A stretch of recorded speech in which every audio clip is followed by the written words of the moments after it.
ನಿಮ್ಮ ಸತ್ಯ ಯುನಿಲೆಟ್ ಅಲ್ಲಿ ಫುಲ್ ಮೂನ್ ಸೇಲ್ ಮೇ 31 ಒಂದಿನ ಮಾತ್ರ. ಸತ್ಯ ಯುನಿಲೆಟ್. ತಾರಕಕ್ಕೇರಿದ ಬಿಡದಿ ಟೌನ್ಶಿಪ್ ರೈತರ ಹೋರಾಟ. ಮಾಜಿ ಹಾಲಿ ಸಿಎಂ ಪಂಥಾಹ್ವಾನಕ್ಕೆ ಪ್ರತ್ಯೇಕ ವೇದಿಕೆ ರೆಡಿ. ಬಿಡದಿಯಲ್ಲಿ 2 ವೇದಿಕೆ, 2 ಚೇರು, 2 ಬಣ. ಒಂದ್ ಕಡೆ ಟೌನ್ಶಿಪ್ ಪರ ಹೋರಾಟಗಾರರ ಪ್ರತಿಭಟನೆ, ಇನ್ನೊಂದು ಕಡೆ ಟೌನ್ಶಿಪ್ ವಿರುದ್ಧ ಹೋರಾಟಗಾರರು. ಎರಡೂ ಬಣದ ಗ್ರೌಂಡ್ ರಿಪೋರ್ಟ್ ನೀಡ್ತಾ ಇದೆ ನಿಮ್ಮ ಟಿವಿ5. ಪರ ವಿರೋಧ ಹೋರಾಟದ ಮೆಗಾ ಗ್ರೌಂಡ್ ರಿಪೋರ್ಟ್ ನಿಮ್ಮ ಟಿವಿ5 ಅಲ್ಲಿ ನೋಡಿ. ಪರ ಮತ್ತು ವಿರೋಧ ಎರಡೂ ಕಡೆಯಿಂದಲೂ ಕೂಡ ಪ್ರತಿಭಟನೆ ನಡೀತಾ ಇದೆ. ಟೌನ್ಶಿಪ್ ಬೇಕು ಅಂತಾನು, ಬೇಡ ಅಂತಾನು. ಬೇಕು ಅನ್ನೋರು ಪ್ರಶ್ನೆಗಳನ್ನು ಕೇಳ್ತಾ ಇದ್ದಾರೆ. ನಮ್ಮ ಹತ್ರ ಒಂದಷ್ಟು ಪ್ರಶ್ನೆಗಳಿದೆ. ಕುಮಾರಸ್ವಾಮಿ ಅವರು ಅದಕ್ಕೆ ಉತ್ತರ ಕೊಡಬೇಕು. ಇಲ್ಲಿ ರೆಡ್ ಝೋನ್ ಮಾಡಿ ಹೋಗ್ಬಿಟ್ರು. ಆಮೇಲೆ ಇಲ್ಲಿ ನಮಗೆ ಯಾವ ವ್ಯಾಲ್ಯೂನೂ ಇಲ್ಲ, ಏನೂ ಇಲ್ಲ. ನೀರಿನ ಗುಣಮಟ್ಟ ನೋಡಿದ್ರೆ ನಮಗೆ ಸಮಸ್ಯೆ ಆಗ್ತಾ ಇದೆ. ಬೆಳೆ ಬೆಳೆಯೋದಾದ್ರೂ ಹೇಗೆ? ನಮ್ಮ ಕಷ್ಟ ನಮಗಾಗಿದೆ. ಇವ್ರು ಇಲ್ಲಿ ರೈತರ ಪರ ಅಂತ ಬಂದ್ಬಿಟ್ಟು ನಮಗೇನೆ ಅನ್ಯಾಯ ಮಾಡ್ತಾ ಇದ್ದಾರೆ. ನಾವು ಕೇಳೋ ಎಲ್ಲ ಪ್ರಶ್ನೆಗೂ ಕುಮಾರಸ್ವಾಮಿ ಅವರು ಉತ್ತರ ಕೊಡ್ಲಿ ಅಂತ ಈ ಟೌನ್ಶಿಪ್ ಪರವಾಗಿ ಹೋರಾಟ ಮಾಡ್ತಿರೋರು ಹೇಳ್ತಾ ಇದ್ದಾರೆ. ಟೌನ್ಶಿಪ್ ವಿರೋಧವಾಗಿ ಹೋರಾಟ ಮಾಡ್ತಾ ಇರೋರು ಇವ್ರಿಗೆ ಕೆಂಪೇಗೌಡ ಜಯಂತಿ ಮಾಡೋಕ್ಕಾಗತ್ತೆ, ರೈತರ ಹತ್ರಕ್ಕೆ ಬರೋಕ್ಕಾಗಲ್ವಾ ಅಂತ ಡಿ.ಕೆ. ಶಿವಕುಮಾರ್ ಅವ್ರಿಗೆ ಪ್ರಶ್ನಿಸ್ತಾ ಇದ್ದಾರೆ. ಒಟ್ಟಿನಲ್ಲಿ ಎರಡೂ ಕಡೆಯಿಂದಲೂ ಕೂಡ ಹೋರಾಟ ಅನ್ನೋದು ನಡೀತಾ ಇದೆ. ಸದ್ಯ ಇಲ್ಲಿ ಒಂಚೂರು ರಾಜಕೀಯ ಹೈಡ್ರಾಮಾಗಳು ನಡೀತಾ ಇದೆ. ಪೊಲೀಸ್ ಅಂತೂ ಸರ್ಪಗಾವಲು. ಯಾವುದೇ ಸಮಸ್ಯೆಗಳಾಗಬಾರ್ದು, ಅಹಿತಕರ ಘಟನೆಗಳು ನಡೀಬಾರ್ದು ಅನ್ನುವಂಥ ನಿಟ್ಟಿನಲ್ಲಿ ಪೊಲೀಸರು ಕೂಡ ಅಲರ್ಟ್ ಆಗಿದ್ದಾರೆ.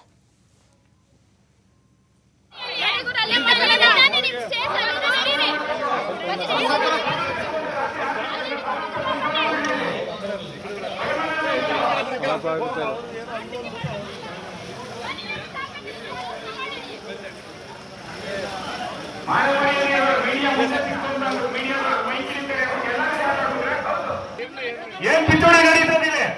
ಯಾರಿಂದ ನಡೀತದೆ? ಅವರು ದಾರಿ ತಪ್ಪು ಇಲ್ಲಿ ಬಂದ್ಬಿಟ್ಟಿದ್ದಾರೆ. ನಾಗರಿಕರ ತರ ವರ್ತಿಸ್ರಿ. ಯಾರು ಬಟ್ಟೆ ಬಿಟ್ಕೊಂಡು ಕುಣಿತಾ ಇದ್ದಾರೆ, ಮಾತಾಡ್ತಾರೆ. ಇವರು ಅದೇ ಲೆಕ್ಕಾಚಾರ ಕೇಳಿದ್ರಲ್ಲ.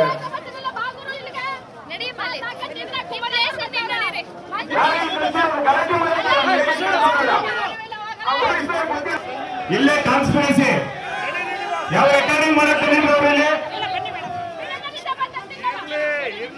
ಏನ್ ಪಿತೂರಿ ನಡೀತದಿದೆ? ಯಾರಿಂದ ನಡೀತದೆ? ಅವರು ದಾರಿ ತಪ್ಪು ಇಲ್ಲಿ ಬಂದ್ಬಿಟ್ಟಿದ್ದಾರೆ. ನಾಗರಿಕರ ತರ ವರ್ತಿಸ್ರಿ. ಯಾರು ಬಟ್ಟೆ ಬಿಟ್ಕೊಂಡು ಕುಣಿತಾ ಇದ್ದಾರೆ, ಮಾತಾಡ್ತಾರೆ. ಇವರು ಅದೇ ಲೆಕ್ಕಾಚಾರ ಕೇಳಿದ್ರಲ್ಲ.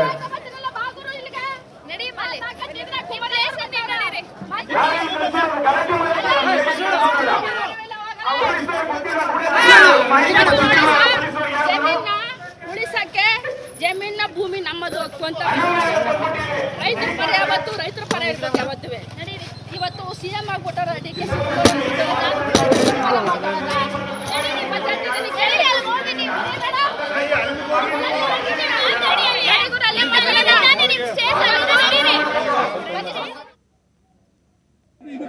ಇವತ್ತಿನ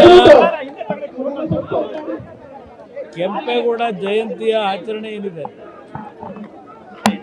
ಮೊದಲು ಕೆಂಪೇಗೌಡ ಜಯಂತಿಯ ಉತ್ಸವದ ಶುಭಾಶಯಗಳನ್ನು ನಾಡಿನ ಜನತೆಗೆ ಸಲ್ಲಿಸಲಿಕ್ಕೆ ಬಯಸ್ತೇನೆ. ಇಲ್ಲಿ ಇವತ್ತು ನನ್ನದ ಯಾವುದೇ ನನ್ನಿಂದ ಪ್ರತಿಷ್ಠೆ ಅಂತಕ್ಕಂಥ ಪ್ರಶ್ನೆ ಇಲ್ಲ. ಇವತ್ತು ನಾನು ಇಲ್ಲಿ ಬರ್ತಕ್ಕಂಥದ್ದಕ್ಕೆ 2 ಪತ್ರ ಏನು ಬರೆದಿದ್ದೇನೆ ಮುಖ್ಯಮಂತ್ರಿಗಳಿಗೆ. ಈಗಲೂ ಸಹ ಹೇಳ್ತಾನೆ, ಪಾಪ ಮುಖ್ಯಮಂತ್ರಿಗಳು ಅಲ್ಲೆಲ್ಲೋ ಬೆಂಗಳೂರು ನಗರದ ರಸ್ತೆನಲ್ಲಿ ಒಂದು 15 ಲಕ್ಷ ಸಸಿ ನೆಡ್ತಾರಂತೆ. ಇವತ್ತು ಕೆಂಪೇಗೌಡ ಜಯಂತಿ ಸಂದರ್ಭದಲ್ಲಿ 15 ಲಕ್ಷ ಅಲ್ಲಿ ಸಸಿ ನೆಡಕ್ಕೆ ಹೊರಟವ್ರೆ.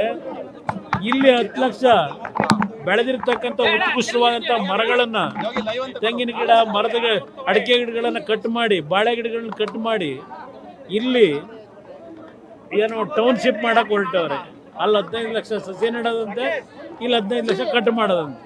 ಇದು ಇವರ ನೀತಿ. ಇವತ್ತಿನ ಕೆಂಪೇಗೌಡ ಜಯಂತಿಯ ಆಚರಣೆ ಏನಿದೆ, ನಾನು ಇವತ್ತು ಹೇಳ್ತೇನೆ ಮುಖ್ಯಮಂತ್ರಿಗಳಿಗೆ, ಈ ಒಂದು ಬಿಡದಿಯ ರೈತರ ಹೋರಾಟ, ಹೆಣ್ಣು ಮಕ್ಕಳು ಎಷ್ಟು ಜನ ಕೂತಿದ್ದಾರೆ ಇಲ್ಲಿ, ಯಾರು ಯಾವುದೇ ರೀತಿಯ ಕೃಷಿಯನ್ನು ನಂಬಿ ಬದುಕ್ತಾ ಇರ್ತಕ್ಕಂಥ ಹೆಣ್ಣು ಮಕ್ಕಳು ಇಲ್ಲಿರೋರು 480 ದಿನ ಆಗಿದೆ ಅವರ ಪ್ರತಿಭಟನೆ. ಅವರ ಪ್ರತಿಭಟನೆಗೆ ನಾವು ಯಾರು ಪ್ರಚೋದನೆ ಮಾಡಿಲ್ಲ. ಇಲ್ಲಿ ಅವ್ರ ಜಮೀನುಗಳನ್ನು ಉಳಿಸ್ಕೋಬೇಕು, ಅವ್ರ ಪೂರ್ವಿಕರ ಹುಟ್ಟಿರ್ತಕ್ಕಂಥ ಈ ಭೂಮಿನ ಉಳಿಸ್ಕೋಬೇಕು ಅಂತಕ್ಕಂಥದ್ದೇನಿದೆ, ಅದರಿಂದ ಸ್ವಪ್ರತಿಷ್ಠೆ ಬಿಟ್ಟು ರೈತರ ಭಾವನೆಗಳಿಗೆ ಸ್ಪಂದಿಸಿ ಅಂತಕ್ಕಂಥದ್ದು. ಕೆಂಪೇಗೌಡ ಜಯಂತಿ ಆಚರಣೆ ಮಾಡಲಿಕ್ಕೆ ಹೊರಟಿದ್ದೀರಿ. ಕೆಂಪೇಗೌಡರ 108 ಅಡಿಯ ಪ್ರತಿಮೆಗೆ ಹಾರ ಹಾಕೊಂಡು ಪೂಜೆ ಮಾಡಕ್ಕೆ ಹೋಗಿದ್ದೀರಿ. ಅವ್ರಿಗೆ ಗೌರವ ಕೊಡಬೇಕು ಅಂದರೆ ಮೊದಲು ಯಾವ ಬೆಂಗಳೂರು ನಗರ ಕೆಂಪೇಗೌಡರು ಕಟ್ಟಿದ್ದಾರೆ ಅಂತಾರೆ ಆ ನಗರ ಸರಿಪಡಿಸ್ಕೊಳ್ಳಿ, ಆಮೇಲೆ ಇಲ್ಲಿ ಬನ್ನಿ. ಅದರಿಂದ ಇವತ್ತು ಜನರ ಭಾವನೆಗಳಿಗೆ, ರೈತರ ಭಾವನೆಗಳಿಗೆ ಸ್ಪಂದಿಸಬೇಕು ಅನ್ನೋದು ಹೇಳ್ತೀನಿ.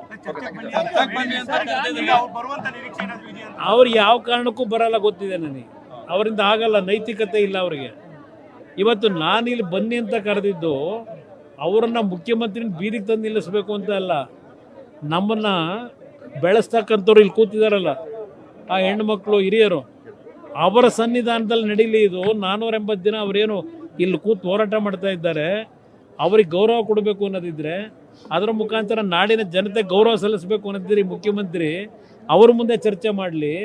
ಅಲ್ಲೆಲ್ಲ ಕೂತ್ಕೊಂಡು ಹೇಳಿಕೆ ಕೊಟ್ಟರಾಗಲ್ಲ. ಕುಮಾರಸ್ವಾಮಿ ಕಾರದ ಕನಸಿನ ಕೂಸು ಇದೆಲ್ಲ ಅಲ್ಲಿ ಹೇಳೋದಲ್ಲ. ಇಲ್ಲಿ ಬಂದರೆ ನಾನು ಬಂದಿದ್ದೀನಿ, ಧೈರ್ಯವಾಗಿ ಚರ್ಚೆ ಮಾಡೋಕ್ಕೆ ತಯಾರಾಗಿದ್ದೀನಿ. ಅಲ್ಲೆಲ್ಲ ಧರಣಿ ಮಾಡ್ತವ್ರಲ್ಲ, ಈಗ ರೆಡ್ಡು ಈ ಯಾಕೋ ಕಾಂಗ್ರೆಸ್ ಬಾವುಟ ಬಿಟ್ಬಿಟ್ಟವ್ರೆ, ಕಾಂಗ್ರೆಸ್ ಬಾವುಟ ಬಿಟ್ಬಿಟ್ಟು ಅದಂತೂ ರೆಡ್ ಫ್ಲಾಗ್ ಇಟ್ಕೊಂಡವ್ರೆ.